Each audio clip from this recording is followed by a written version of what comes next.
ಹೋರಾಟ ಏನಿದೆ ಅದಕ್ಕೆ ನಮ್ಮ ಸಂಪೂರ್ಣವಾಗಿ ಜವಾಬ್ದಾರಿ ಇದೆ. ನಾನು ಇನ್ನೊಂದು 2 ದಿನ ಕಳೆಗೆ ಈ ಏನೋ ಮೊನ್ನೆ MLC ಚುನಾವಣೆ ವಿಷಯದಲ್ಲಿ ಈಗ ಜಾಸ್ತಿ ಅದೇ ಪ್ರಚಾರ ಇದೆ, ಅದು ನೀವು ಮುಗಿಸ್ಕೊಳ್ಳಿ, ನಿಮ್ಮನ್ನು ಕರೀತೀನಿ. ನಾನು ನನ್ನ ಕೂಸು ಅಂತ ಹೇಳಿದ್ದಾರೆ, ಇದು ಕುಮಾರಸ್ವಾಮಿಯವರ ಕನಸಿನ ಕೂಸು ಅಂತ ಹೇಳಿದ್ದಾರೆ, ಅದನ್ನ ನಾವು ನನಸು ಮಾಡ್ಲಿಕ್ಕೆ ಹೊರಟಿದ್ದೇವೆ ಅಂತ ಹೇಳಿದ್ದಾರೆ. ವಿಧಾನಸಭೆಯ ಕಲಾಪದಲ್ಲಿ 2007 ಜುಲೈ 30, 31 ಮತ್ತು 1ನೇ ತಾರೀಕು 3 ದಿನ ಏನೇನ್ ಚರ್ಚೆ ಆಗಿದೆ. 2007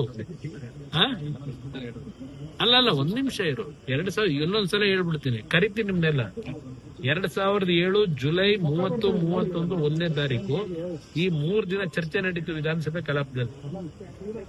ನಾನು ಮತ್ತೆ ಮುಖ್ಯಮಂತ್ರಿ ಇದ್ದಾಗ ಇದೇ ಸಿದ್ದರಾಮಯ್ಯನವರು, ಮಲ್ಲಿಕಾರ್ಜುನ್ ಖರ್ಗೆ ಅವರು, ಇಲ್ಲಿಂದ ಶಿವಕುಮಾರ್ ಅವರು, ಅಲ್ಲಿಂದ ಧರ್ಮಸಿಂಗ್ ಅವರು, ಶ್ರೀರಾಮ್ ರೆಡ್ಡಿ ಅವರು, ಮಾಧುಸ್ವಾಮಿ ಅವರು, ಇವರು ಎಲ್ಲರೂ ಆ ಒಂದು ಸದನದ ಕಲಾಪದಲ್ಲಿ ಭಾಗಿಗಳಾಗಿ ಏನೇನು ಮಾತನಾಡಿದ್ದಾರೆ ಅದಕ್ಕೆ ನಾನೇನು ಉತ್ತರ ಕೊಟ್ಟಿದ್ದೇನೆ.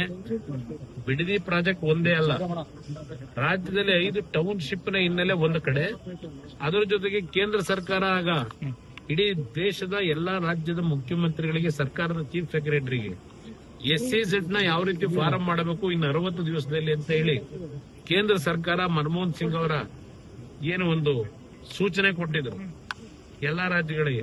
ಅದರ ಹಿನ್ನೆಲೆಯಲ್ಲಿ SEZ ನ ಒಂದು ಅನುಷ್ಠಾನಗಳು ಹೇಗೆ ಮಾಡಬೇಕು ಅಂತಕ್ಕಂಥ ಅಧಿಕಾರಿಗಳ ಮಟ್ಟದಲ್ಲಿ ನಡೆದಿತ್ತು. ಅವತ್ತು ಏನೇನು ಅಪಾದನೆ ಮಾಡಿದ್ದಾರೆ, ಸತ್ಯಶೋಧನಾ ಸಮಿತಿ ಅಂತಕ್ಕಂಥದ್ದನ್ನ ಕಾಂಗ್ರೆಸ್ ನಾಯಕರು ಅವತ್ತು ಏನ್ ಮಾಡಿದ್ರು, ಸತ್ಯಶೋಧನಾ ಸಮಿತಿ ಕೊಟ್ಟಿರ್ತಕ್ಕಂಥ ವರದಿ ಏನು, ಅದರ ಮೇಲೆ ಇವರೆಲ್ಲ ಏನ್ ಮಾತಾಡಿದ್ರು. ನಾನು ಬಿಡದಿ ಪ್ರಾಜೆಕ್ಟಿನ ವಿಷಯದಲ್ಲಿ ಏನ್ ಹೇಳಿದ್ದೇನೆ, ವಿಧಾನಸಭೆಯ ಕಲಾಪದಲ್ಲಿ ದಾಖಲಾತಿ ಇದೆ, ನಾನು ಅವತ್ತೇನ್ ಹೇಳಿದಿರಿ ಅಂತ. ನನ್ನನ್ನ ಬೆಳೆಸಿರ್ತಕ್ಕಂಥ ಆ ಪುಣ್ಯಾತ್ಮ ತಂದೆ ತಾಯಿದರ ಮನಸ್ಸಿಗೆ ನೋವು ಕೊಟ್ಟು ಅದನ್ನ ಮುಂದುವರಿಸತಕ್ಕಂಥ ಪ್ರಶ್ನೆ ಇಲ್ಲ. ರೈತರ 1 ಇಂಚು ಫಲವತ್ತಾದಂತ ಭೂಮಿಯನ್ನ 1 ಇಂಚು ಸಹ ಅಕ್ವೈರ್ ಮಾಡತಕ್ಕಂಥ ಪ್ರಶ್ನೆ ಇಲ್ಲ ಯಾವುದೇ ಭಾಗದಲ್ಲಿ. ಇದನ್ನ ವಿಧಾನಸಭೆ ಕಲಾಪದಲ್ಲೇ ಹೇಳಿದ್ದೇನೆ.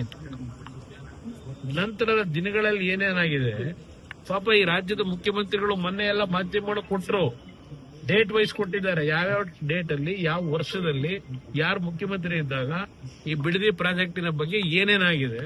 ಮೊನ್ನೆ ಒಂದು ದಾಖಲಾತಿ ರಿಲೀಸ್ ಮಾಡಿದ್ರಲ್ಲ, ಇದರ ಬಗ್ಗೆ ವಿವರವಾಗಿ ನಾಡಿದ್ದು ನಿಮ್ನೆಲ್ಲ ಕರೆದು ಸಂಪೂರ್ಣವಾಗಿ ವಿಧಾನಸಭೆ ಕಲಾಪದಲ್ಲಿ ನಡೆದಂತ ವಿಷಯಗಳನ್ನು ನಿಮಗೆ ಕೊಡ್ತೀನಿ. ಈಗ